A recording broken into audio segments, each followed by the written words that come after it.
David thought he had done everything right. He worked for 42 years. Never missed a paycheck. Paid into Social Security every single month without thinking twice about it. Like millions of Americans, he believed that if he worked hard, saved carefully, and stayed out of debt, retirement would finally be the chapter where life slowed down. Then one Tuesday morning, while drinking his coffee, he saw a headline that made him stop mid-sip. Social Security faces a major funding crisis in 2032. His heart sank. One question immediately filled his mind. Does this mean everything I've spent my life planning for is about to change? If you've seen headlines like that, you're not alone. They sound frightening. They make it seem like Social Security is standing on the edge of a cliff, ready to disappear overnight. But here's the strange part. Most people who read those headlines walk away with the wrong conclusion. And that misunderstanding could lead to even bigger financial mistakes than the problem itself. By the end of this documentary, you'll understand what 2032 actually means, why experts keep talking about it, what could happen if Congress does nothing, and most importantly, why some retirees are surprisingly calm while others are losing sleep. Because the real story isn't nearly as simple as the headlines make it sound. Let's start with the biggest myth of all. Ask almost anyone what happens in 2032, and you'll probably hear the same answer.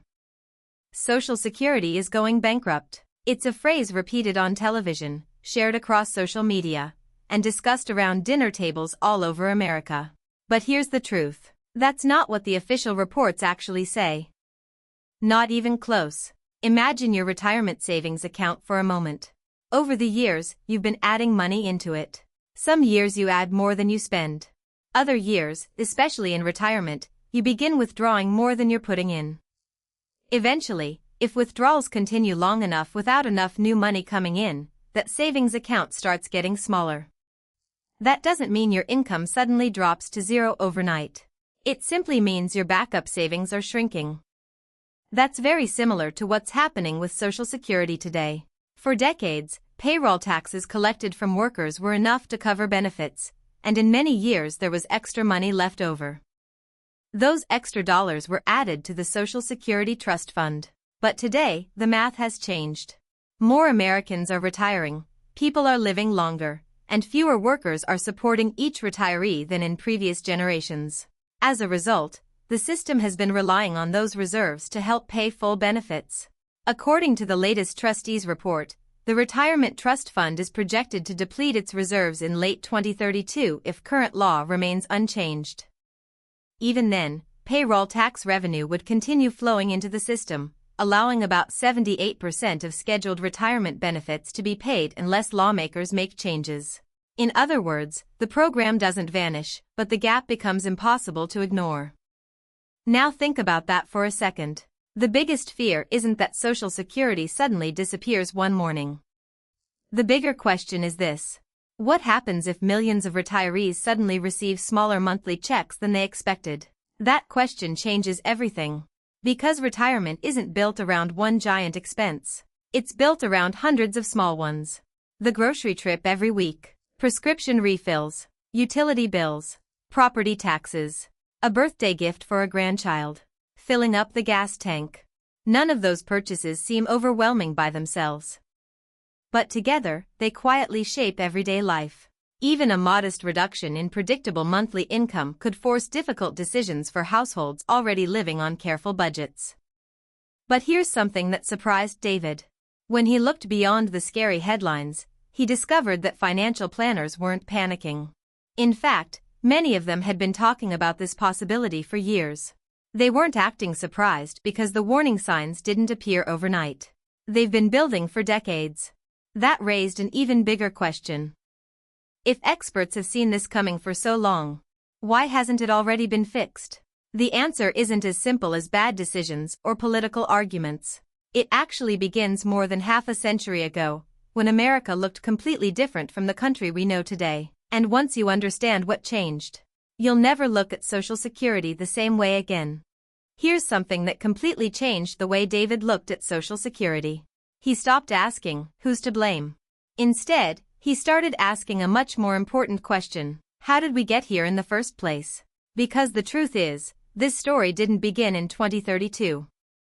It didn't begin in Washington. And it certainly didn't begin with one president or one political party. The roots of this problem stretch back decades, to a time when America looked completely different from the country we know today.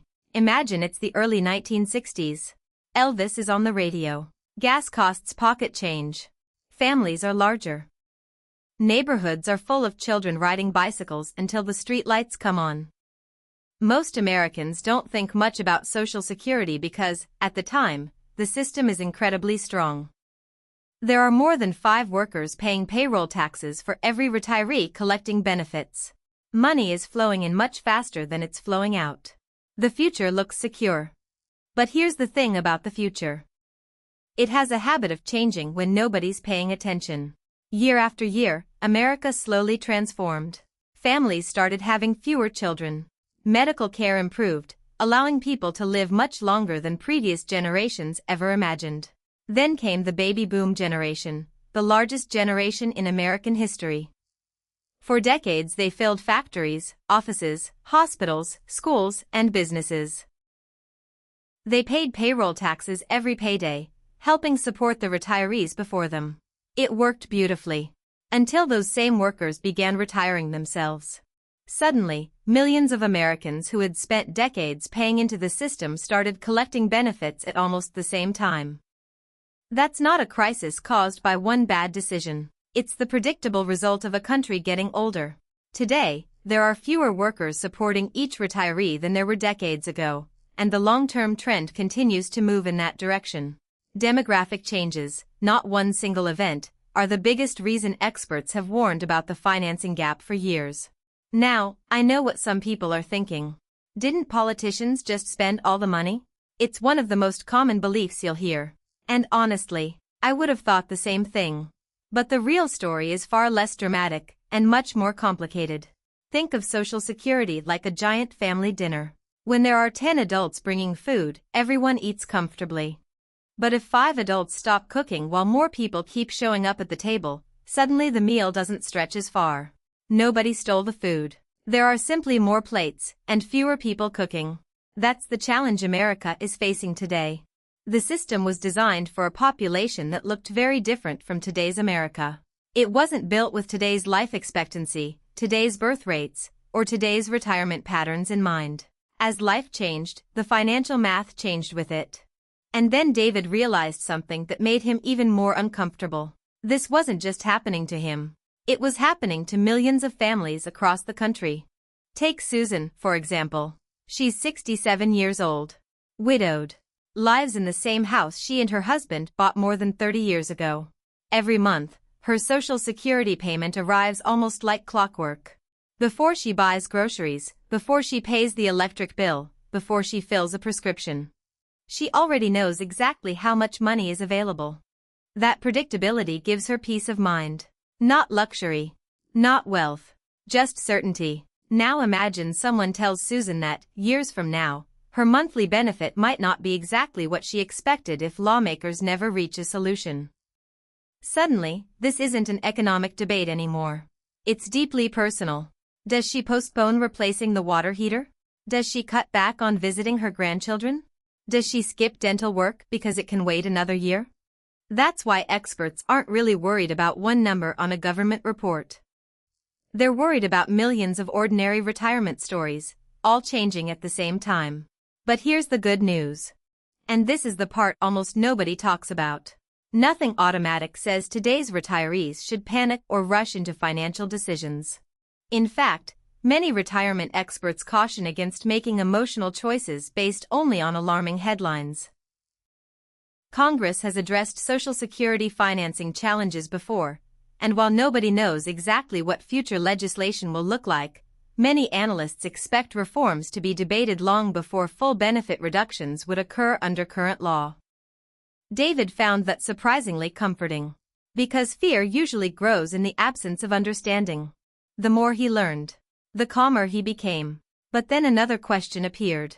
If lawmakers have known about this problem for years, if economists have warned about it for decades, and if millions of retirees depend on these checks every single month, why hasn't Congress simply fixed it already? At first, David assumed there had to be one obvious solution. Raise taxes. Problem solved. Or reduce benefits. Problem solved. But within minutes, he discovered something almost nobody realizes. Every solution solves one problem, while creating another. And that's exactly why this debate has lasted so long. David sat back in his chair and realized something that completely changed the way he thought about retirement. For weeks, he had been asking one question: will Social Security survive? But now, he was asking a much smarter one.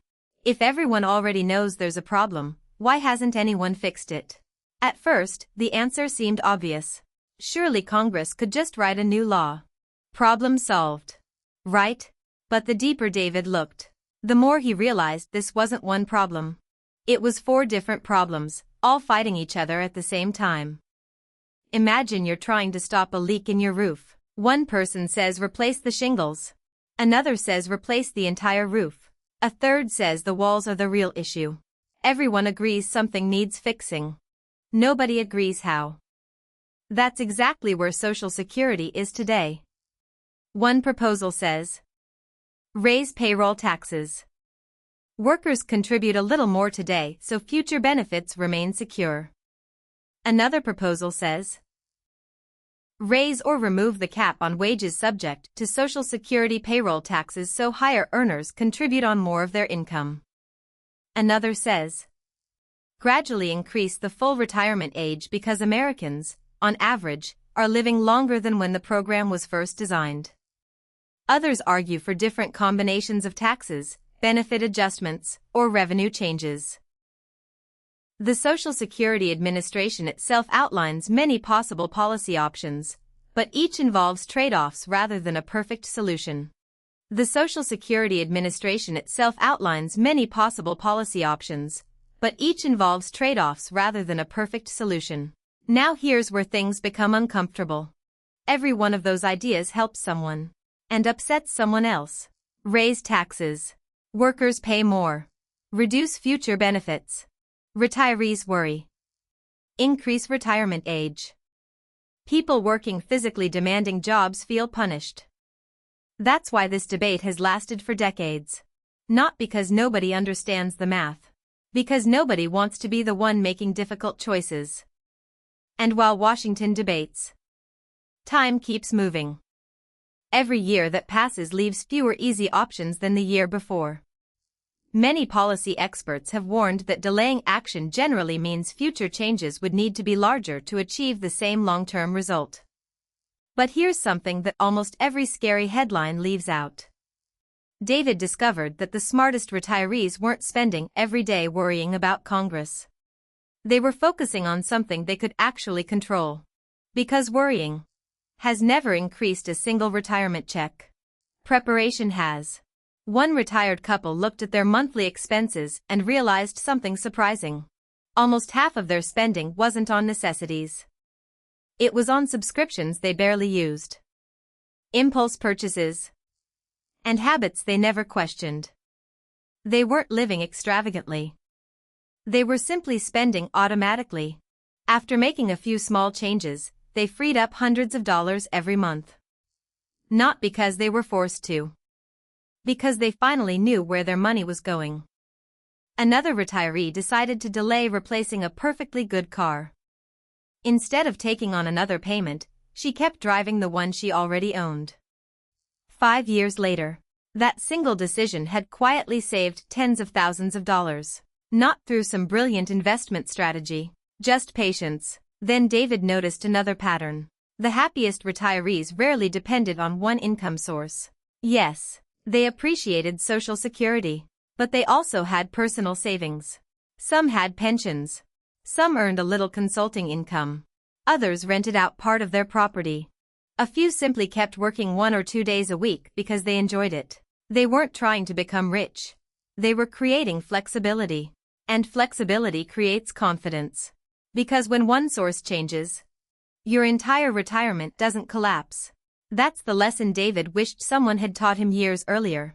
Social Security was never designed to replace everything. It was designed to replace part of your income. A foundation. Not the entire house. That's why financial planners have repeated the same advice for years. Build your retirement like a table. One leg is Social Security. Another is personal savings. Another is investments. Maybe another is part-time income. Remove one leg, and the table becomes unstable. Keep several, and it becomes much harder to knock over. Here's the good news. If you're watching this today, you still have something incredibly valuable. Time. Whether you're 45, 55, 65, or already retired, understanding the problem today gives you more options tomorrow. And that's something millions of people still haven't realized. David folded the newspaper and smiled. Not because the headlines had changed. They hadn't. Not because Congress had suddenly solved everything. They hadn't. He smiled because he finally understood the difference between fear and preparation. Fear asks, what if the worst happens? Preparation asks, if something changes, what's my next move? Those are two completely different mindsets. One keeps you awake at night. The other helps you sleep.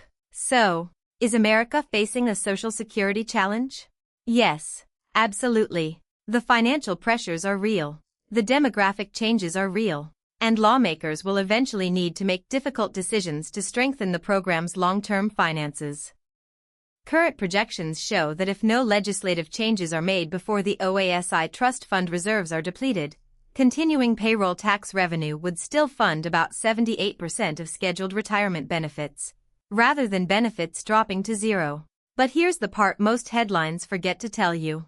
The future of your retirement has never depended on one government report. It depends on the decisions you make, long before the headlines arrive. Because retirement isn't built in one dramatic moment. It's built through thousands of quiet decisions, made over decades. Small choices. Repeated consistently. Those are the decisions that shape financial freedom.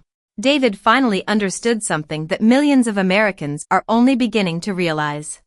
The biggest retirement mistake isn't believing Social Security will disappear. The biggest mistake is believing one monthly check was ever supposed to carry your entire retirement. That's a burden no retirement plan was meant to carry. And maybe, that's the real lesson hidden inside the 2032 conversation. Not panic. Not politics. Preparation. Because money doesn't create peace of mind. Confidence comes from having a plan. As the old saying goes, hope is not a retirement strategy. Preparation is. So let me leave you with one final question. If your Social Security check were 20% smaller than you expected, what would you change first? I'd genuinely love to read your answer in the comments, because every retirement story is different, and every answer reveals a different priority. And if today's documentary changed the way you think about retirement, wait until the next one. Because next, we're tackling another question that millions of Americans quietly ask themselves every single year. Is $1.5 million really enough to retire comfortably? Or are most people missing the bigger picture?